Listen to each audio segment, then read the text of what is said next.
Le lion qui n'est pas mort. Des coups répétés se faisaient entendre à la porte de la maison de Rabbi Yoshua ben Hanania. Encore ? Rabbi Yoshua connaissait bien les coups de ce type sur sa porte. Il alla ouvrir la porte. À la porte se tenait comme prévu un émissaire romain arrogant et coriace. « Rabbi Yoshua !» annonça-t-il. « Sa Majesté Adrien César de l'Inde vous attend dans sa chambre pour une discussion importante. » Rabbi Yoshua hocha la tête pour approuver. « Vous devez vous dépêcher. Il n'est pas approprié de laisser l'empereur attendre plus longtemps votre venue. »« Certainement, » dit rapidement Rabbi Yoshua, et il se tourna pour enfiler son manteau et prendre la route.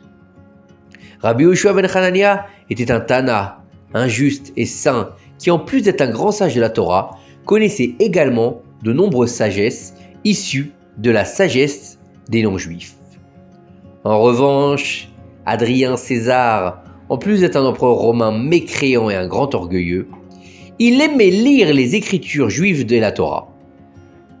À chaque occasion, il posait à Rabbi Yoshua des questions de plus en plus différentes dans le but de l'humilier et de mépriser les paroles de la Torah. Maintenant, comme Rabbi Yoshua l'avait compris, l'empereur avait de nouveau trouvé de quoi discuter et se moquer. Il marchait à pas réguliers et bientôt, il s'approcha de la résidence de l'empereur. Les gardes aux portes du palais, qui le connaissaient depuis longtemps, le laissèrent entrer sans poser de questions. Il entra dans le salon et commença à marcher vers l'élegant trône. Il n'avait pas encore atteint l'empereur et il entendait déjà sa voix arrogante crier « Oh, Rabbi Yoshua! Savez-vous que je suis meilleur que Moshe, votre chef? Cette fois aussi, vous devrez être d'accord avec moi. » Rabbi Yoshua n'eut pas le temps de répondre à cette annonce ridicule, tandis que l'empereur Adrien poursuivait ses paroles. « Il n'est pas écrit ainsi dans les livres de Kohelet, car un chien vivant vaut mieux qu'un lion mort. N'est-ce pas ?» L'intention que tout le monde comprend est que le lion est plus fort et plus sage que le chien, tant qu'il est en vie. Mais quand le lion est mort, même un chien vaut mieux que lui. Rabbi Yoshua entendit sa question en silence et acquiesça. « Si c'est le cas, » s'écria l'empereur avec colère, « même si vous me traitez de chien, je suis meilleur que Moshe parce que je suis vivant et que lui, il est mort depuis longtemps. » Cela ressemble à des paroles pertinentes, répondit Rabbi Yoshua à la grande joie d'Adrien. Alors, examinons un instant si votre pouvoir est effectivement vivant et si le pouvoir de Moshe Rabbeinu, notre maître, est effectivement mort. Accepté, répondit l'empereur. Mais comment voulez-vous tester cela? Rabbi Yoshua répondit. Pouvez-vous, monseigneur, l'empereur de l'Inde, interdire à vos sujets d'allumer le feu ne serait-ce que pour une courte période? Disons 3 jours seulement, demanda Rabbi Yoshua. Comment? Bien sûr. Je peux faire obéir sur tout ce qui me vient à l'esprit. Ne suis pas l'empereur. Appelez pour faire l'annonce. L'ordre sortit donc de la bouche d'Adrien, et aussitôt les scribes et les héros royaux furent appelés dans la salle. L'empereur lut solennellement son ordre et les scribes et les bibliothécaires s'assirent pour copier l'édit afin de le diffuser dans tout le territoire romain. Bientôt, la voix des annonces royales se fit entendre dans toutes les rues. « Chers habitants, au nom de l'empereur Adrien des Indes, il sera strictement interdit d'allumer un feu de quelque nature que ce soit. Cela commence demain, au coucher du soleil, pour 3 jours. Le contrevenant sera traduit en justice et sévèrement puni. Chers résidents, au nom de l'empereur. » Les messagers et les bibliothécaires étaient également dispersés dans tout le pays, avec de nombreux papiers à la main. Au coin des rues, au bord des routes et sur les places, les gens désemparés ont commencé à se rassembler à discuter de la question de la confusion, contribuant ainsi à répandre la rumeur. En quelques heures, il ne restait plus un seul habitant romain qui n'entendit cet étrange ordre. Le moment de vérité est arrivé. Le soleil était sur le point de se coucher et Rabbi Yehoshua fut appelé par l'empereur.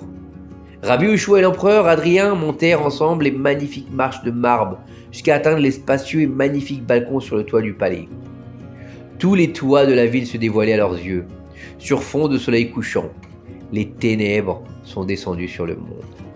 L'empereur remplit sa vision d'air clair et regarda Rabbi Yehoshua. « Eh bien » demanda-t-il. « Comment est ma force ?» Rabbi Yehoshua ne répondit pas. Il regarda autour de lui et demanda soudainement. « Mais qu'est-ce que c'est ?» Au loin, on apercevait une maison éclairée avec un mince filet de fumée qui s'élevait de la cheminée. « Incroyable !» s'écria l'empereur. « C'est la maison d'un des ducs. Il faut vérifier immédiatement comment il avait osé controvertir les ordres de ma bouche !» Des serviteurs désespérés se sont dépêchés d'apporter un magnifique chaise sur le toit et de calmer l'esprit de l'empereur en colère. Un cavalier rapide se précipita vers la maison du duc indiscipliné. Peu de temps s'écoula et le cavalier revint avec sa réponse. « L'honneur de l'empereur augmentera. À son grand regret, le duc est tombé malade et son médecin lui a ordonné de boire de l'eau chaude. Sans autre choix, les gens de la maison ont allumé un feu afin de faire chauffer sa boisson. » « Oh, si c'était le cas !» répondit l'empereur tout en ordonnant de faire du vent sur son visage à l'air d'un éventail. « Regardez !» Rabbi Yehoshua répéta. « Qu'est-ce que c'est ?» Il désigna un petit nuage de fumée d'un autre côté. « Oh non !» L'empereur était furieux. « Je ne peux pas le croire !» De nouveau, il s'appuya en arrière sur sa chaise et respira profondément. Puis il envoya à nouveau un messager pour découvrir la source de la fumée. Quand il revint, l'empereur lui demanda « Eh bien, qui est le fauteur de trouble ?»« Oh, monseigneur l'empereur de l'Inde, oh, dans cette maison, un ministre important, il est aussi malade, et son médecin lui a ordonné également de boire de l'eau chaude pour pouvoir guérir. » De mots en mots, le visage de l'empereur devenait de plus en plus rouge. Ses ministres et ses ducs faisaient ce qu'ils voulaient, avec des excuses ridicules comme cela. D'un geste furieux de la main, il renvoya tous les serviteurs loin de lui. Que l'esprit de cet homme est hautain, pensa Rabbi Yehoshua dans son cœur. Puis il se tourna vers l'empereur avec respect et considération, et lui dit « Vous êtes ici vivant et en bonne santé, et le décret que vous avez ordonné n'a même pas été respecté une seule heure. » L'empereur baissa les yeux et Rabbi Yehoshua continua. « Mais Moshe, notre rabbi, combien de Shabbats se sont écoulés depuis l'heure où il l'a décrété dans le désert? Vous n'allumerez pas de feu dans toutes vos habitations le jour du Shabbat. Et avez-vous déjà vu un juif chercher des excuses pour allumer le feu le jour du Shabbat? Est-ce que c'est ce que vous vouliez dire quand vous avez dit que vous étiez meilleur que lui ?» Dépité et vaincu, Adrien César envoya Rabbi Yehoshua de son palais. Une fois de plus, il est clair que la Torah d'Israël est la vraie Torah et que ses affirmations sont les véritables affirmations. Comme nous sommes heureux, chers enfants, d'être les fils du peuple d'Israël qui se sont accrochés à la Torah à travers les générations et qui gardent avec joie ses commandements. À très bientôt!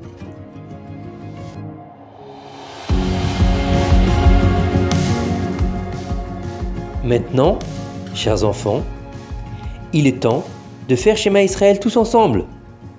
Shema Israël, Adonai Eloheinu, Adonai Echad. Bonne nuit.